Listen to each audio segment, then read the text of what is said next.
자, 압도적 뉴스 콘텐츠 3프로 뉴스룸입니다. 안녕하세요, 이주호 기자입니다. 안녕하세요, 한지영 기자입니다. 네, 반갑습니다. 일단 오늘은 기분이 조금 좋습니다. 조금. 네, 조금 좋습니다.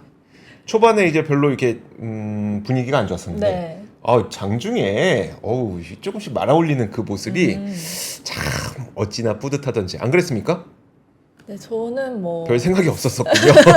지금 오늘 뉴스 한다고 우리 그 한지원 기자가 굉장히 또 열심히 준비하느라고 그렇죠. 좀 장을 못 봤어요. 딴 생각을 못 했나 보네요. 요즘에 그 한간에 이상한 소문이 좀 돌고 있어서 어떤 소문이요? 이주호 기자와 한지원 기자의 그 남매설. 아, 그래요. 남매설 돌고 남매. 있어서 약간 이거 뭐 흔한 남매 벌써 나왔잖아요. 아. 남매 기자 세팅. 남매 리노를 찾아서님도 흔한 남매네. 제가 그쵸? 큰 오빠 네. 정도로 제가 제 동생 아닙니까? 아. 죄송합니다. 자, 첫 번째 뉴스 한번 가보도록 하겠습니다. 첫 번째 뉴스. 자, 현대차에 오늘 인베스터 데이가 있었어요. 저희 류종훈 기자가 이 인베스터 데이를 직접 참석하느라고 오늘 이제 뉴스룸을 네. 준비를 못했는데, 그래서 이 관련된 내용을 굉장히 자세하게 이제 분석과 취재를 통해서 내일 아침 심층 인터뷰 시간에 좀 짚어드릴 겁니다. 그래서 현대차가 얼마나 어떤 미래를 그리고 있는지 그 미래를 그린 그림 속에서 우린 또 투자자나 아니면 이제 산업에 관련된 분들은 어떤 힌트와 아이디어를 얻어갈 수 있는지 이 자세한 내용을 내일 오전 8시 20분에 심층 인터뷰 시간에 류종훈 기자가 아주 자세하게 짚어드릴 거니까 저는 오늘 간략하게 발표된 내용만 살짝 보여드리도록 하겠습니다. 근데 그 류종훈 기자만큼 잘 알지 못한다고 하더라도 보면은 뭔가 약간 그림이 보이는데 라는 생각도 들기도 했어요. 한번 보시죠. 일단 그 오늘 현대차가 미래 모빌리티 시장의 글로벌 선도 기업으로 도약하겠다면서 향후 10년 동안 120조 원을 투자한다라는 발표를 했습니다. 이게 기존에 발표했던 투자 금액보다도 한 10% 넘게 높아진 금액이에요. 그래서 금액 투자도 굉장히 높였고, 그리고 2030년까지 글로벌 판매량 555만 대를 목표로 잡았거든요. 이 555만 대 가운데 200만 대는 전기차로 판매하겠다라는 이야기까지 했습니다. 만약에 전기차만 1년에 200만 대 판매하는 기업이면 굉장한 기업이죠. 네, 그렇죠. 좀 표를 보여주시면 좋을 것 같은데. 네, 그 표는 잠시 후에 좀 보여드리도록 하겠고요. 그러면 이제 글로벌 555만 대를 어디에서 생산해서 판매하겠냐라는 그 질문에 대해서는 표 한번 보이시면 글로벌 생산 전략이 나와 있습니다. 일단 한국에서 20만 대, 인도에서 25만 대, 미국에서 30만 대를 추가로 생산하고 CKD라고 해서 베트남, 알제리, 사우디아라비아 이쪽에서도 대략 뭐 얼만큼을 더 추가로 생산을 해서 총 2030년까지 100만 대를 추가로 생산을 하도록 하겠다. 그래서 555만 대 판매 목표를 2030년까지 달성하겠다라고 하는 이야기를 했습니다. 그리고 전기차 200만 대를 판매하겠다는 목표도 동일하게 제시를 했는데, 이게 전체 판매량이 555만 대니까 그 가운데 200만 대라고 하면 거의 40% 가까운 36%의 비율을 전기차를 판매하겠다는 거거든요. 이 200만 대 가운데 북미에서 69만 대, 유럽에서 46만 7천 대를 판매하겠다는 거니까 상당한 목표인 것 같습니다. 자, 보시면 판매 목표를 보면 지금은 30만 대인 올해 30만 대인 전기차 판매를 2027년까지 84만 대로 높이고, 그 다음에 2030년이 되면은 200만 대까지 높이겠다라고 하는 목표입니다. 그 가운데 여기 보이시는 북미가 전체 46%를 차지해서 69만 대를 판매하겠다는 거고, 그 다음으로 유럽을 46만 대를 판매하겠다는 거고요. 그 이외 지역에서 63만 대, 우리나라에서 21만 대 이렇게 판매하겠다는 겁니다. 근데 지금 우리가 이제 올해 그 테슬라의 연간 판매량도 200만 대가 안 될 걸로 전망이 되고 있는데, 만약에 2030년이지만 그때 다른 기업들, 다른 OEM 기업들이 전기차를 얼마나 판매할 수 있을지 모르겠습니다만 2030년까지 전기차 200만 대 판매한다는 건 제가 보기에는 굉장히 많은 그 판매량으로 목표 판매량으로 보이고 있거든요. 그래서 목표가 굉장히 높게 잡혀 있는 것 같다 라는 생각이 듭니다. 자, 그리고 다음으로 사실 이 목표를 달성하기 위해서는 하이브리드도 엄청난 판매를 해야 됩니다. 그래서 하이브리드에 대한 계획도 내놨는데 이건 잠시 후에 보여드리도록 하죠. 현대차가 자체 개발한 하이브리드 시스템을 개선하고 경쟁력을 강화해서 하이브리드 차 수요에 대해서 적극적으로 대응하기로 했는데요. 자, 그래서 이제 지금까지는 7개의 차종의 하이브리드가 탑재가 되어 있는데 이걸 14종까지 하이브리드 탑재를 2배가량 높이겠다라는 전망을 발표를 했습니다. 그리고 또 특이했던 게 제네시스는 전기차 전용 모델 제외하면 모든 차종의 하이브리드 옵션 제공하겠다라는 이야기까지 했습니다. 그래서 현대차가 2028년까지 하이브리드 차 133만 대를 판매한다는 목표도 제시했는데 이건 어디서 만드냐? 이 하이브리드는 어디서 만드냐?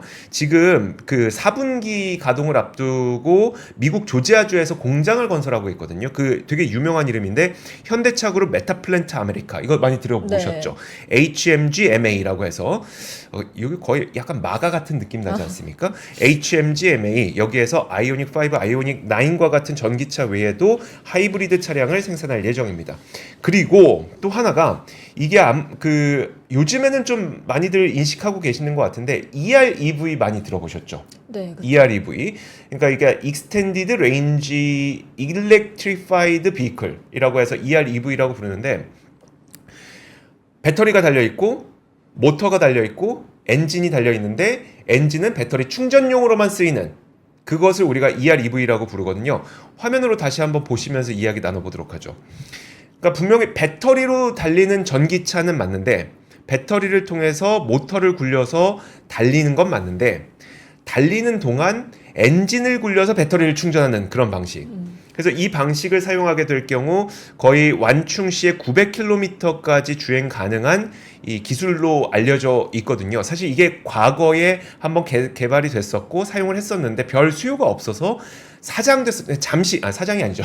말 조심해야 되는데 네. 사장이 아니라 잠시 시장에서 그렇게 크게 개발하지 않았던 기술이었는데 최근에 배터리는 분명히 그 친환경성도 좋고 주행감도 좋고 한데 문제는 이제 항속거리가 문제인 거고 그 다음에 주유가 문제인 거잖아요. 이 두 가지를 합쳐보자라고 해서 지금 다시 한번 추진되고 있는 게 EREV이다 보니까 이 부분도 우리가 강화하겠다라는 발표를 오늘 했습니다. 그래서 현대차가 2026년 말 북미와 중국에서 EREV 양산을 시작해서 2027년부터는 본격적으로 판매에 들어갈 예정이다라는 발표를 했습니다. 뭐 이 외에도 배터리셀 경쟁력을 강화하고 안전기술을 고도화하는 방안을 추진하겠다. 또 자율주행을 비롯한 SDV 개발 계획을 또 강화하겠다. 수소에너지 기술 개발 및 사업 역량 강화 계획도 발표했습니다. 자, 이런 여러 가지 발표가 있었는데 오늘 인베스터데이는 이제 말씀드렸던 것처럼 유종 기자가 취재를 했기 때문에 관련된 내용을 내일 조금 더 자세하게 전해드리도록 하겠습니다. 자, 제가 다음 뉴스 준비를 했는데요. 네. 그 두 달 연속 오름세를 보였던 출생아 수가 이제 지난 6월 다시 꺾이면서 18,000명대로 떨어졌습니다. 다만 이제 올해 2분기 출생아 수는 8년 만에 처음으로 반등에 성공을 했는데요. 네. 표를 보여주시면은 오늘 통계청이 발표한 6월 인구 동향입니다. 지난 6월 출생아 수는 18,242명으로 지난해 같은 달보다 한 1.8% 감소했고요. 밑에 표를 보여주시면 됩니다. 네. 네. 그리고 이제 출생아 수는 2015년 11월 3.4% 증가한 이후에 계속 감소를 하기 시작했고요. 81개월 연속 내리막길이었습니다. 2022년 9월 0.1% 반짝 이제 증가를 한 이후에 계속 감소를 했고요. 그러다가 이제 올해 들어서 지난 4월과 5월에 500여 명씩 증가를 하면서 약간 반등 조짐이 있긴 했는데 3살 만에 이제 다시 하락세를 보인 겁니다. 다만 이제 올해 2분기 출생아 수로 볼 때는 4월에 이제 반등했던 덕분에 전년 동기 대비 1.2% 증가한 수치를 보였고요. 합계 출산율은 0.71명으로 이제 전년 동기와 같았습니다. 근데 이제 분기별 출생아 수가 증가한 일은 8년 만에 처음이라고 해요. 그러니까 지난 분기가 반등했다는 거죠. 네네, 지난 분기 대비 반등을 한 겁니다. 근데 이제 분기로는 반등을 했는데 이제 달로 보면은 올해 6월에 이제 다시 감소를 했다는 거죠. 네네. 근데 이제 다만 이제 지난 하반기부터는 다시 혼인 건수가 이제 감소를 했기 때문에 올 한 해 동안은 출생아 수가 소폭 이제 등락을 좀 반복을 할 걸로 보여집니다. 네. 근데 이제 함께 발표된 2023년 출생 통계를 보면은 다음 표를 보여주시면은 출생아 수가 23만 명입니다. 이제 이게 전년 대비 한 19,200명 그리고 이제 약 7.7% 감소를 했는데요. 네. 이 수치는 이제 1970년 관련 통계가 나온 이후로 이제 가장 낮은 기록입니다. 전체적으로 봤을 때 상당히 많이 낮아진 게 한눈에 봐도 딱 알 수 있죠. 네. 근데 이 가운데 이제 아이를 낳는 부모의 평균 연령 역시 상승을 했는데 사실 우리가 출산 평균 연령이 높아졌던 건 좀 사회생활 하면서 이렇게 좀 체감을 하잖아요. 네. 근데 이제 언론에서 워낙 많이 떠들기도 하고 근데 실제 여성과 남성의 평균 그 출산 연령이 어떻게 될까요? 왠지 여성은 30대 중반일 것 같고요. 정확하게 한번 네. 아, 네. 마지막 끝자리까지. 네, 끝. 마지막 끝자리까지. 네. 여성 34세, 남성 오. 36세. 어떻습니까? 오, 굉장히 비슷합니다. 아, 그래요? 네. 여성이 33.6세고 남성은 36.1세랍니다. 거의 오. 정확히 맞추셨어요. 네. 역시 역시 이제 아이 아빠. 뒷걸음질 치다 보면은 이게 밟히는 게 있습니다. 네네. 네, 10년 전이 이제 2013년 남녀 평균 출산 연령이랑 비교를 하면은 네. 그 여성은 1.8세, 남성은 1.6세 높아진 거고요. 다음 표를 보면은 35세 이상 고령 산모 비중도 좀 증가를 했습니다. 2013년 20.2%에서 2018년 31.8%, 네. 또 지난해엔 36.3%로 이제 매년 증가를 했고요. 연령별 이제 출산율을 보면은 30대 초반 출산율이 좀 전년보다 9.3% 감소를 했고 20대 출산율은 11%나 줄었다고 합니다.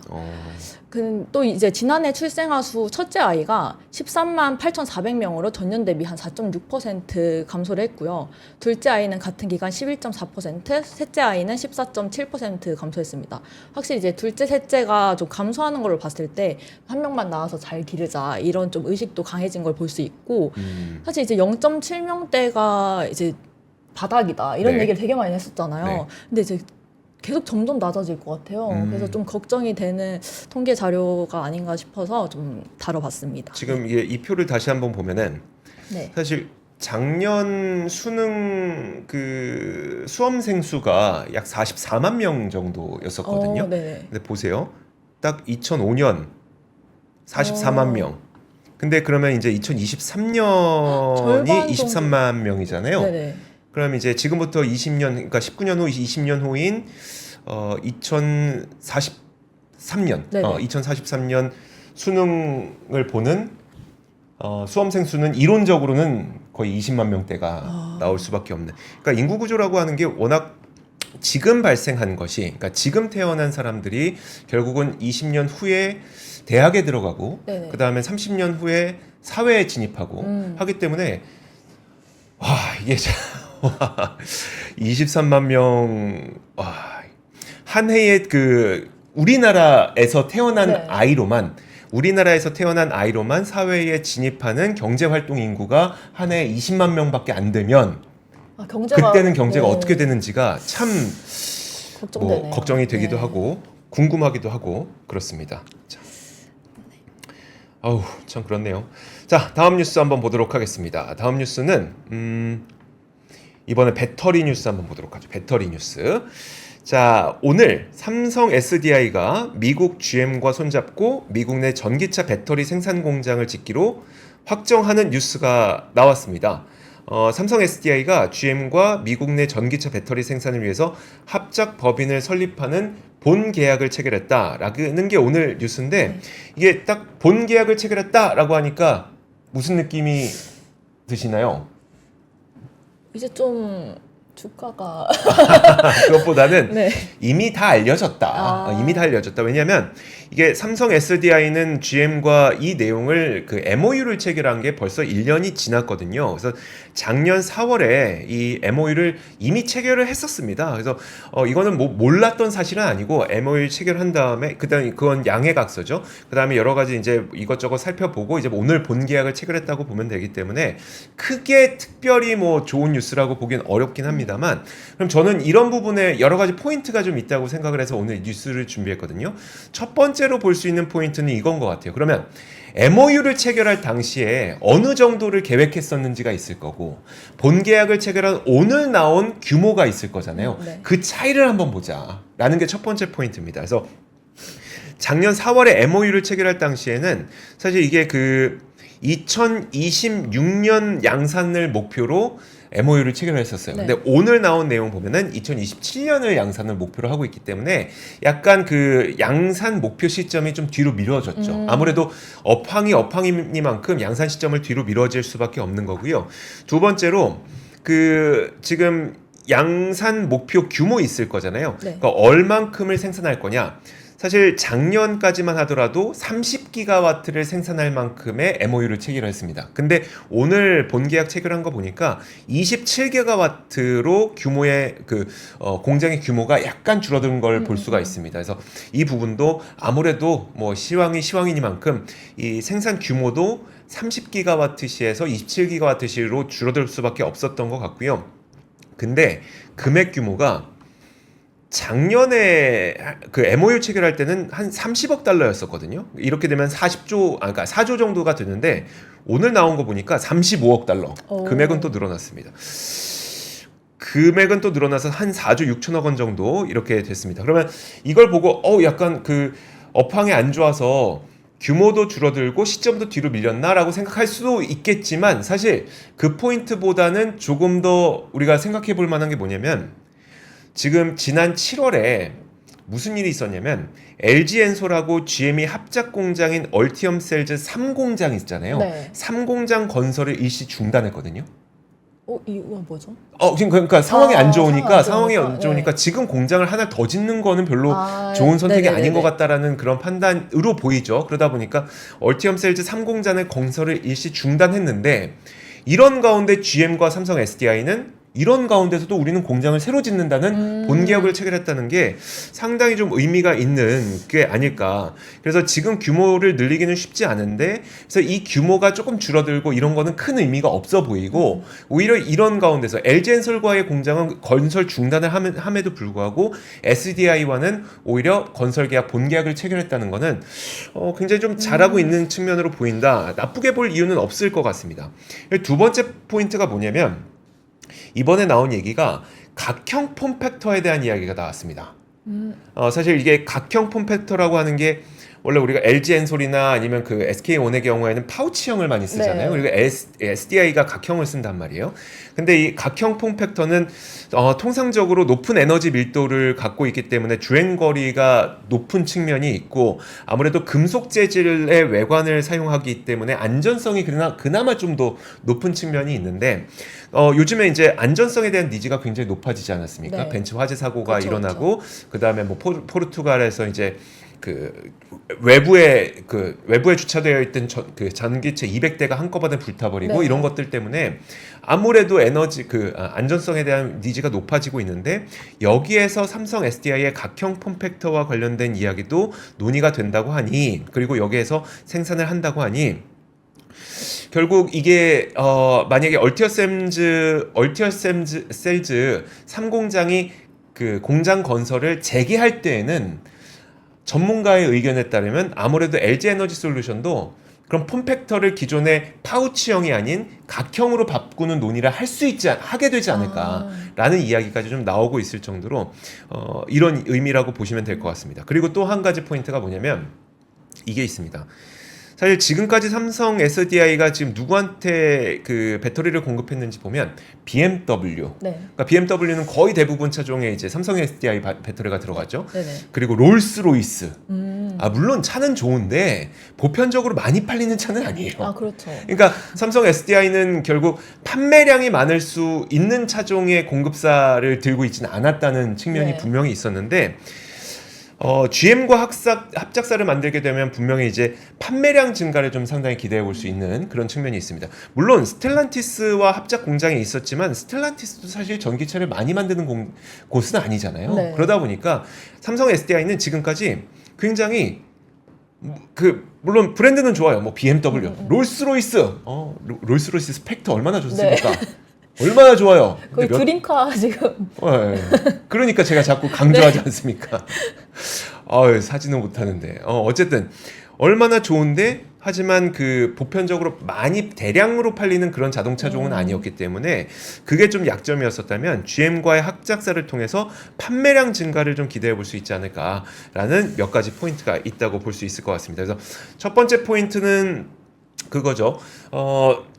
MOU 때보다는 규모와 시점이 뒤로 밀렸기 때문에 사실 현재의 시장 상황을 반영한 거다. 네.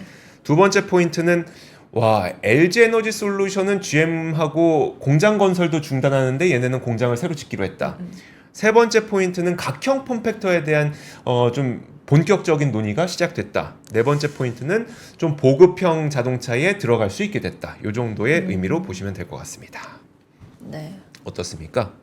저는 일단은 안정성을 좀 추구한다는 게 좀 지금 이슈에서는 좀 가장 눈여겨볼 포인트가 아닌가. 그렇죠. 네. 아무래도 소비자, 특히 네. 전기차 화재 사고로 인해서 전기차 살까 내연차 살까 고민했다가 전기차는 아직 안 되겠다라면서 네. 내연으로 바꾸신 그런 소비자 입장에서는 분명히 이 네네. 안전성이 굉장히 큰 이슈가 될 것 같고요. 물론 산업적인 측면에서도 마찬가지로 이 안전성에 대한 이슈는 좀 큰 관심을 받지 않을까 싶습니다. 네. 음. 네, 제가 다음 뉴스 준비했는데요. 오늘부터 7개월간 AI를 이용해서 지인 대상 합성물을 제작 유포하는 딥페이크 선범죄에 대한 경찰이 이제 특별 단속에 나섭니다. 네. 지금 사실 좀 논란이 많이 되고 있잖아요. 네. 지금 텔레그램에서는 전국 초중고 대학의 이름이나 뭐 지인 능력방, 뭐 겹치는 지인방 등의 이름으로 이제 딥페이크 합성물을 유포하는 대화방이 증가를 하고 있는데요. 우선 제가 얼마나 심각한지 사이트를 하나 준비를 했습니다. 네. 여기 사이트 네, 사이트 링크를 보여주시면은 이 사이트가 그 딥페이크 피해 확대 명단을 기반으로 만든 딥페이크 앱입니다. 이 X자를 좀 지워주시면은 이게 우리나라 중학생이 만든 거라면서요? 네네 맞습니다. 네. 이걸 이제 확대를 해서 보면은 학교별로 이제 다 뜨는데 여기가 이제 이 지도를 만든 게 그 팀 데이터 스택이라는 곳이고요. 네. 모든 사람이 이제 딥페이크 범죄로 인한 피해자가 나온 학교를 이 지도를 통해서 한눈에 확인할 수 있도록 이제 만든 지도고요.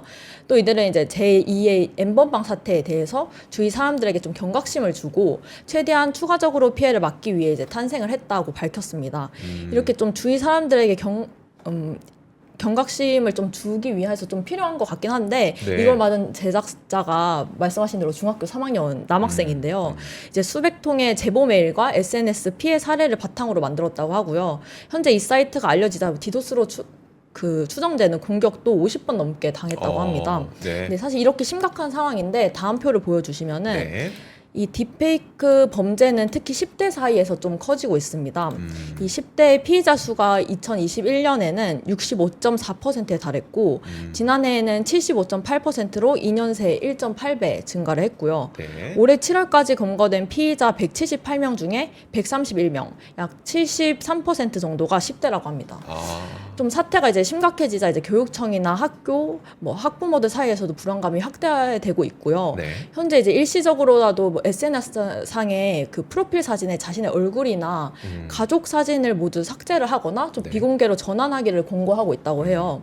그러면서 이제 현재 서울 경찰청은 서울시 교육청과 협력해서 서울 내 초중고교 이제 1,400여 곳, 그다음에 이제 학부모 78만 명에게 대상으로 긴급 스쿨백을 발령했다고 합니다. 혹시 스쿨벨 받으셨나요? 아니요, 저는 글쎄요, 저는 아직 모르겠네요. 그러니까 초등학교도 해당이 됐나 네네, 보네요. 초중고교 다 모두 합친 거고요. 스쿨베이라는 게 예. 그 새로운 유형의 이제 청소년 범죄가 발생할 경우에 학생이나 교사, 학부모에게 이제 범죄를 알리는 예방 서비스라고 합니다. 네. 아마 이제 와이프분이 네. 받으시지 않았을까 싶은데 그렇겠네요. 네네. 그렇겠네요. 받았겠죠. 네, 그 각 교육청에서도 이런 딥페이크 관련 피해 신고 센터를 운영하고 추진 중이고요. 그 표를 보여주시면은 네. 네네. 네, 죄송합니다. 네. 요 이렇게 표였죠? 네. 네네 이렇게 각 교육청에서도 딥페이크 관련 피해 신고 센터를 이제 운영을 중이고요. 피해 학생 발생 시에 이제 신속한 법률 지원과 심리 상담 같은 것도 좀 지원을 하고 있다고 합니다.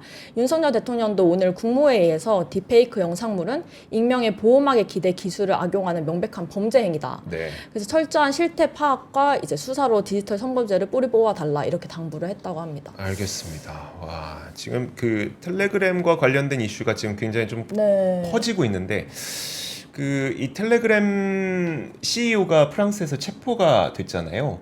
이게 그 프랑스에서 근데 그 기소를 하기 전까지 구금할 네. 수 있는 시점이 28일까지예요. 네네네. 그래서 28일이면 이제 오늘 저녁이면은 만약에 기소가 되면 이제 그 계속 구금을 할 수가 있는 건데 기소를 할 만한 혐의점을 정확하게 찾지 못하면 다시 나오게 되는 거고 사실 그 과연 그 플랫폼 내에서 일어나는 범죄 행위를 그 책임을 CEO에게 물을 수 있는가도 저는 지금 전 세계적으로 굉장히 큰 그렇죠, 이슈가 그렇죠. 되고 있는데 지금 방금 말씀하셨던 그 안에서 일어나는 행위 있잖아요. 네. 이거는 의심할 여지 없는 범죄이기 때문에 그렇죠. 근데 이제 전혀 다른 네. 논점이거든요, 이게. 그럼요. 근데 이제 이게 디지털이다 보니까 네. 좀 생성된 지 얼마 안 됐고 이러면서 이제 처벌 기준이 좀 제대로 확립이 돼야 되는데 네. 이게 없다 보니까는 지금 뭐 계속 뭐 법안도 추진되고 이러고 있다고 하지만은 아직 좀 많이 부족한 것 같은 느낌이 있고요. 네. 알겠습니다. 자, 이게 근데 10대 비율이 굉장히 많네요. 10대가 거의 70% 가까이 된다고 합니다. 와. 사실 10대가 뭔가 이렇게 글쎄요, 뭐 제가 너무 10대를 폄하하는 건 아닌데 네. 그 경각심을 크게 갖지 않고 장난삼아 하는 친구들이 많을 가능성이 그쵸, 그쵸. 있다는 생각이 있어서 분명 이거는 이제 어떤 부모님들의 가이드가 되게 필요한 게 아닌가라는 생각도 드네요. 좋습니다. 네.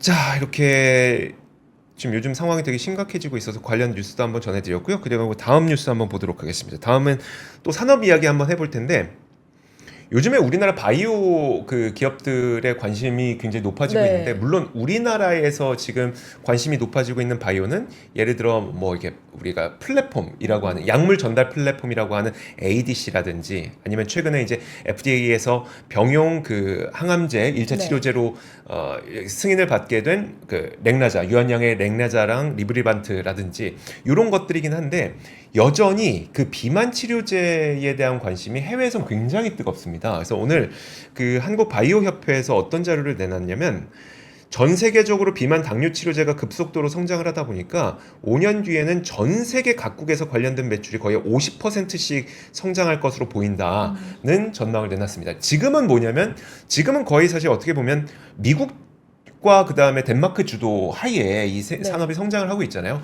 왜냐하면 일라이릴리 그 다음에 노보노디스크 이 두 개 기업이 양강 구도를 형성을 하고 있기 때문에 이 두 기업 말고는 사실 지금 바이오 시장에서 그러니까 제약 바이오 시장에서 내노라는 그 비만 치료제는 없는 상황이죠. 근데 이게 5년 뒤가 되면은 전 세계 각국에서 관련 매출이 50%씩 성장할 거다라는 전망인 겁니다. 그래서 계속해서 이쪽 시장은 커질 거란 이야기를 하고 있는 거고 한국 바이오 협회가 리포트를 내놨는데 여기에서 내놓은 자료를 보면 2023년 글로벌 비만 당뇨 치료제 매출은 약 107조 원을 기록했는데 이게 2028년까지 연평균 12.2%씩 성장해서 2028년이 되면 한 190조 원이 될 거다라는 전망을 내놓고 있습니다. 그래서 그걸 한번 그 표로 한번 보면은 지금 제가 지역별로 골고루 성장하게 될 거란 이야기를 드렸잖아요. 이게 바로 그겁니다. 지금은 북미 혼자 독주 체제입니다. 2024년도 마찬가지고요. 네. 이 북미가 하늘색으로 표시가 되어 있는데 북미 혼자 이 모든 걸 다 차지하고 있어요. 전체 시장 가운데 거의 북미가 90%를 차지하고 있기 때문에 북미가 다 차지하고 있는데 이게 시간이 좀 흐르게 되면은 그 중동 유럽, 그 다음에 남미, 유럽, 그리고 아시아 태평양 이 시장까지 골고루 성장을 하게 될 거라는 걸 이 시장에 여기 그 자료에선 얘기를 하고 있는 겁니다. 향후 5년간 북미는 지금 북미 매출은 전 세계 비만 치료제의 한 79%를 차지하고 있는데 5년간 북미는 47.8%, 그 다음에 유럽은 50.4%, 에이펙은 49.6%, 그 다음에 그 중동은 55.1%, 라틴 아메리카는 53.6% 이렇게 성장할 것으로 전망을 했었죠. 그리고 비만 R&D 파이프라인도 굉장히 많이 지금 진행이 되고 있는데 비만만 놓고 봤을 때는 지금 R&D가 일어나고 있는 그러니까 임상에 진행되고 있는 파이프라인이 121개. 그 가운데 이 밑에 표시 보시면 3상을 진행하고 있는 게 22개, 2상 진행하고 있는 게 50개, 그 다음에 1상 진행하고 있는 게 49개. 여기에다가 사실 비만하고 당뇨는 같은 제제잖아요. 네. 그러다 보니까 비만, 당뇨 모두 합쳐보면 지난해 기준으로 454개에 달하는 그 약제가 임상을 진행하고 있다라고 하는 겁니다. 굉장히 활발한 임상이 진행되고 있는 만큼 시간이 조금 지나게 되면은 이 약품들이 이제 그 판매 승인이 될 거고, 그 다음에 판매가 될 거고, 이런 식으로 이 시장은 계속해서 빠르게 발전하고 있다라는 이야기를 하고 있습니다. 이런 가운데 저는 이 뉴스가 굉장히 좀 특이해서 좀 들고 여러분들께 소개해드리고 싶었는데, 지금 일라이릴리나 노보노디스크에서 판매하고 있는 비만 치료제가 굉장히 비싸잖아요. 굉장히 비싼 것도 비싼 건데 공급이 부족해서 판매를 못하고 있을 정도니까. 근데 여기에서 어제 일라이릴리가 반값 제파운드를 내놓겠다. 오. 그럼 우리가 거의 가격 한 40% 할인된 제파운드를 오. 내놓겠다. 비만 치료제 내놓겠다라는 소식을 내놨습니다. 화면 보시면, 근데 지금까지 우리가 생각했던 비만 치료제는 이 주사제죠. 근데 이건 바이알입니다.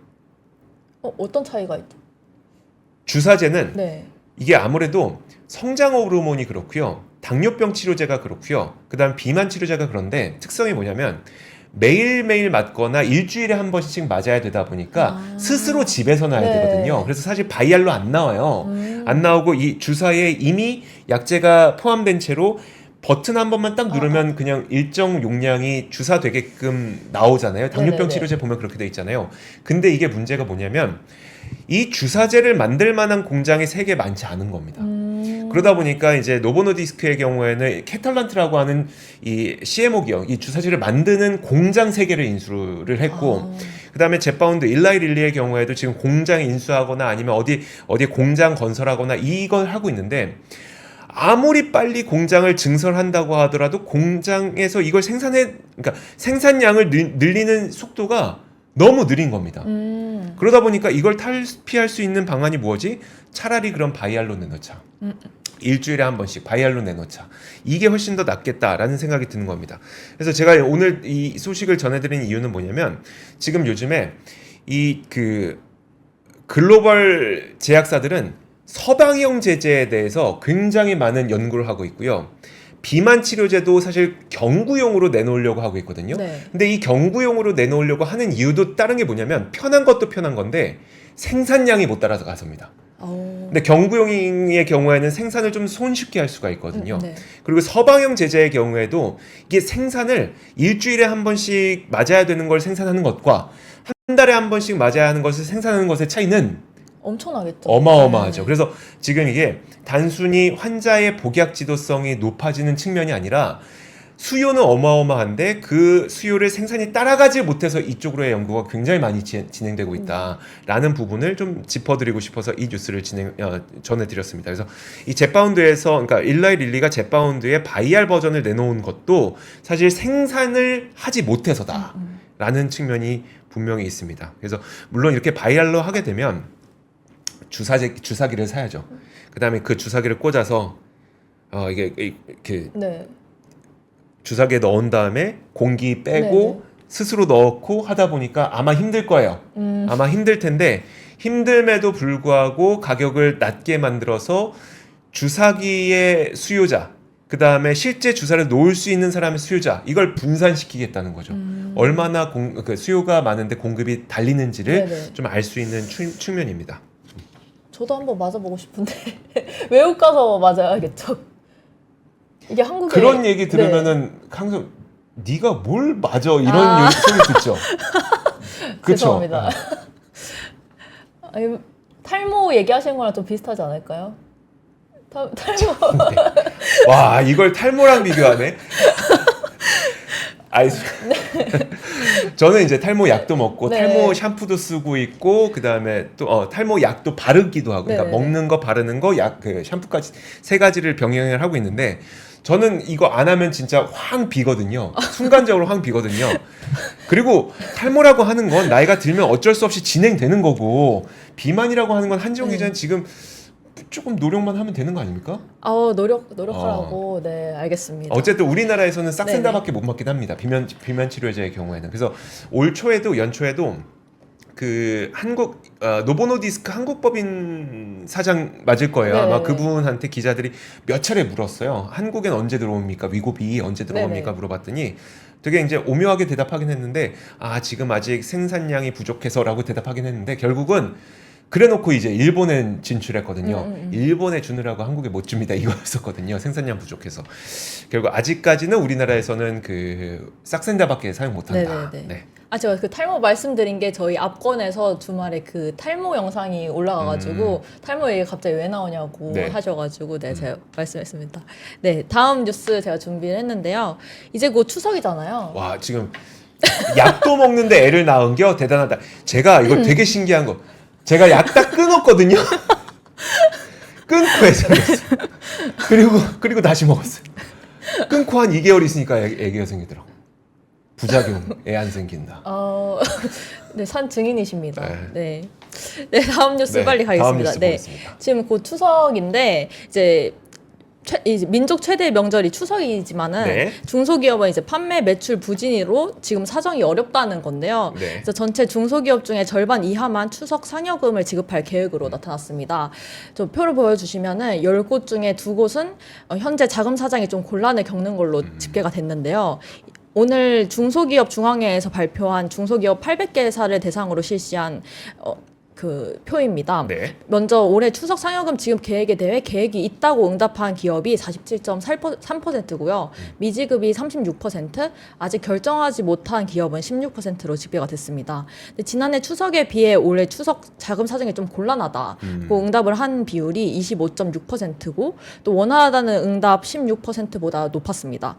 또 작년과 다르지 않다는 응답은 58.4%를 차지했는데요. 이런 자금 사정 곤란 원인으로는 이제 판매 매출 부진이 70%에 달했고요. 이에 또 원자재 가격 상승이랑 인건비 상승, 뭐 판매 대금 회수 지연 순으로 이제 응답을 했습니다. 네. 이렇게 중소기업에서는 이제 올해 추석 자금으로 평균 1억 8천여 만 원이 좀 필요하다 이렇게 네. 응답을 했고요. 필요 자금 대비 부족 자금은 평균 1,700만 원대로 이제 나타났습니다. 이에 이제 정부가 소상공인과 이제 중소기업 자금난 훼손을 위해서 이제 최대 43조 원을 공급하기로 결정을 했는데요. 네. 오늘 정부가 이제 추석 민생 안정 대책을 발표를 했습니다. 사진을 보면은 좀 자세히 정리를 했는데 자세히 정리가 돼 있는데요. 좀 글자가 많긴 합니다만 좀 몇 개만 말씀드리면 그 대출 규모는 한국은행 2,100억 원, 국책은행 6조 원, 중소진공 8천억 원 등 이제 역대 최대 규모인 43조 원까지 공급을 하고요. 네. 특히 이제 위메프 티모 사태가 있었잖아요. 그러면서 이제 피해를 입은 소상공인 중소기업에게는 이제 대출 금리를 2.5%까지 낮추는 그런 우대도 지원을 합니다. 또 이제 연휴 기간 동안 국내 관광 소비를 활성화하기 위한 방안도 제시가 됐는데요. 연휴 기간 고속도로 통행료 면제나 또 국내선 이용객을 위한 공항 주차장 이용료, 여객 터미널 주차비도 이제 무료로 이용이 되고요. 또 국내에서 즐길 거리를 충분히 이제 찾을 수 있도록 연휴 기간 동안 궁이나 이제 청와대를 야간 개장하고 뭐 코리아 둘레길 같은 이런 전 구간을 처음으로 이제 개통을 한다고 합니다. 네.